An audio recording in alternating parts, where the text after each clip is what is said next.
Hello, this is Rebecca Duncan, Department Chair of Humanities and Fine Arts. I created the virtual class template in Blackboard Ultra for the Humanities 101 classes for fall 2020. I'm going to just try to walk you through and do this as quickly as possible. Most of you, if not all of you, have taught humanities before, but we were instructed to set up a course template. There's a template in general that all the faculty have to use at Lawson State for these virtual classes, and so that part will look the same. Here, there's a template message to all faculty. There's the start here. There's instructor contact office hours. All the content has to be set up as weekly content, and then place for the virtual classes, place for a folder for the exams, midterms, and final, and online resources. That cannot be altered, and you can't be made invisible either. Okay, so those things can't be changed, but the content to the individual instructor would be changed. We were instructed for individual courses like Humanities 101, all the courses in the college, to put content in there for particularly the adjuncts. I know I'm going to be using this as well. So I created a folder to the Humanities 101 instructors to kind of give an overview of things that were important. There's a template overview. I'm not going to read all of it to you. The purpose of this is just to really focus on the parts that aren't really written in, but bringing to bear the fact that I have taught Humanities 101 in an online environment for 10 years, and I have 30 semesters. I mean, it's like at least half of those online. I have taught online for more than 10 years, a variety of classes. We have a performance attendance requirement for all of our fine arts. We can't require at this time during COVID live attendances, so we have found other options, and I kind of talk about it in there. I'll be supplying, there are already some links to art museums that have virtual tours. There's other ways that they can do that, but that's one of the key things, and that the performance attendance, we're broadening the scope to more of a hands-on. Another priority we have is hands-on participation. So live participation, hands-on virtual participation can include viewing a gallery if it's virtual, viewing a recording of a stage production or a musical performance, but it also could be making something, creating something. So we're very project driven as well.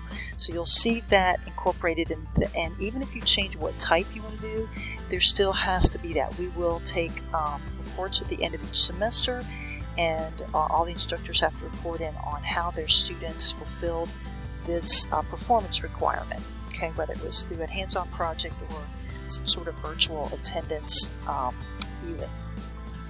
We use a Connect ebook for this. It's not part of the Cengage program. What I have done is I have put in the information. I found out actually there's another rep. I've got to update that. Her name is Erin. I will update that information if you've never set up a McGraw-Hill account before.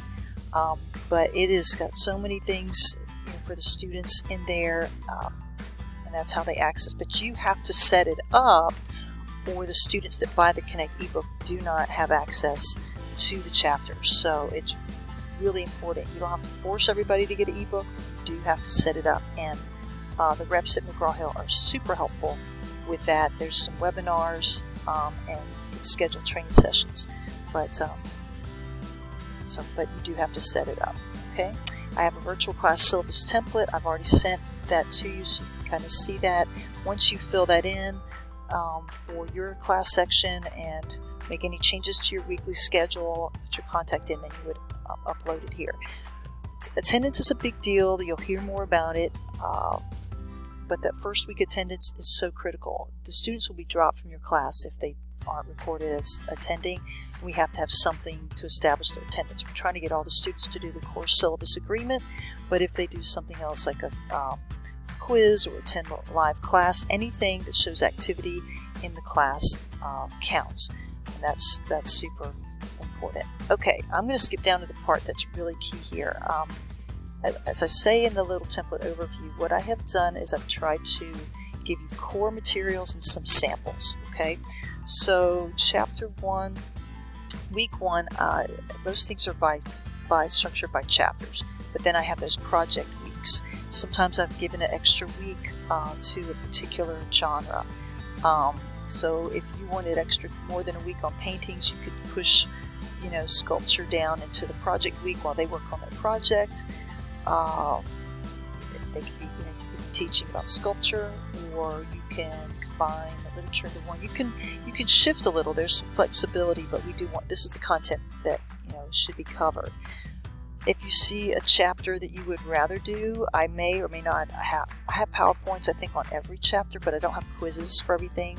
My first priority was to make sure there was a chapter PowerPoint in every week and the corresponding chapter quiz. After that, I uploaded either some sort of sample assignment. It might be in the form of a discussion or a document or assignment. It said, here are some samples. I have samples for all of those. Okay. So I won't look at every week. I just want to kind of give you that overview. What I did not do was try to do everybody's to-do list every time, and certainly not the overview there and objectives. For one reason, we just ran out of time.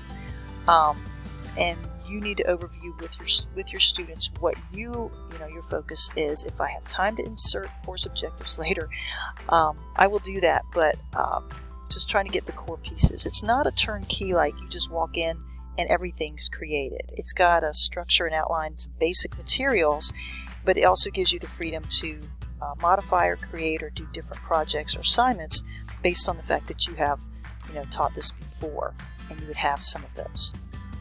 But everybody has to have these pieces. There are certain pieces you can't take out.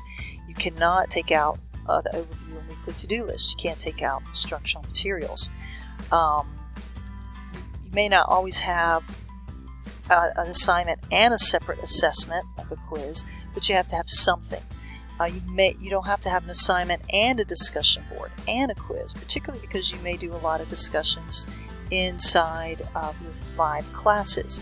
So some of the things that are posted as a discussion, you might actually convert and copy and paste and make it a homework assignment instead. Or you might take it and incorporate it into your virtual class and then just happen to post it when they finish it outside of class. So there's a lot of things that you could do, but my key thing was to provide you with instructional materials, have some kind of sample assignment or discussion, and a pre-built quiz that you can add questions to, take questions out of, but you weren't starting from scratch. All right, on the instructional materials, some units have more than others, but if there was a PowerPoint, then I included it. There's more than one. I don't have any videos for the first week. Here are handouts, because there's a lot that you're just covering in general, but if I come up with one, I'm going to add it. All right, so then we get to Chapter 2. Go through these real quick. I'll keep this under 10 minutes. You see a sample Chapter 2 assignment, a discussion, and a quiz. Again, you don't have to do all three. We recommend that you have a quiz and some kind of other assignment that should be related to, the chapter or what you go over in class. Here's the instructional material. So you got the chapter, then there's a video here, and one of the assignments, actually, sample assignment, is real cool that I like, that is related to there was a movie a few years ago made about the Monuments Men and how they went in during World War II to save the art that had been stolen by the Nazis. And there's an assignment response to that where they read, everything, and then they watch these little clips that are pretty short. One about the real Monuments Men, and then just a minute and a half clip from the movie where they talk about what's the one thing they can't allow. And it's really been a great assignment. I'm putting in my favorite assignments, and they have a response. And this could be done as a discussion board, or it can be done during class, but it works great as a standalone assignment for students. So some of the video isn't there. Okay, let me get down a little further. But there's some things that just lend themselves more to this. Maybe going through the chapter and discussing, because you can do that. I have pulled up the Connect ebook I have in my Zoom, or mostly I'm using now Blackboard Collaborate, and I can put that image up there, echo of a scream out of chapter 2 or something, and show it to the students. And we could take the perception keys and that are questions already built into the chapter and talk about them in breakout groups. So there's a lot you can do that way. But again, like I said, what I was trying to provide for you is the PowerPoint, some kind of assignment or discussion, and a quiz, and then any other things I have found and called together over the years that I just thought were really good, like these here. Top 50 most famous paintings were cool to watch. They can use that for their bill off of their painting project. Elements of art and notable works. That's a real good one to make help application of the chapter terms and apply it to actual different paintings. And then we have a little thing where we focus on the Mona Lisa. So, and that always comes up as a favorite too. Alright, applying the terms that we learned in chapter 2 and then learning the specific ones for each genre is a key thing that I have focused on. And that just is a recurring theme that comes back up. On chapter 5, oh, I'm already over 10 minutes, sorry. I have a real cool sculpture assignment with videos on Michelangelo's The David, Donatello's The David, and Bernini's, where they can see the little clips about that and compare them. That's always been a favorite. Then we have the projects week, and I have 2 options in here. Again, you can bleed over. You can do chapter 3 if you want to, or you can, if you're a little behind on the other chapters, you can catch up. They can do the virtual art museum as the project here, or you can reserve that for the end. But this is a good spot for it. And then the sample paintings presentation. So look at those, see what you want to do. You can also give them an either or. They can do one, or the other. I split literature into 2 chapters. The first half was on fiction narratives with a focus on the quest narrative, and I have assignments and videos, PowerPoint handouts related to that with archetypes and so forth. That's been a favorite of mine. Then the second part is on poetry, and I have a couple poem things already inserted there. You can, I do more than what I've actually had in there. I've taught a sonnet as a sample for rhyme scheme, but I have Do Not Go Gentle Into That Good Night, various readings.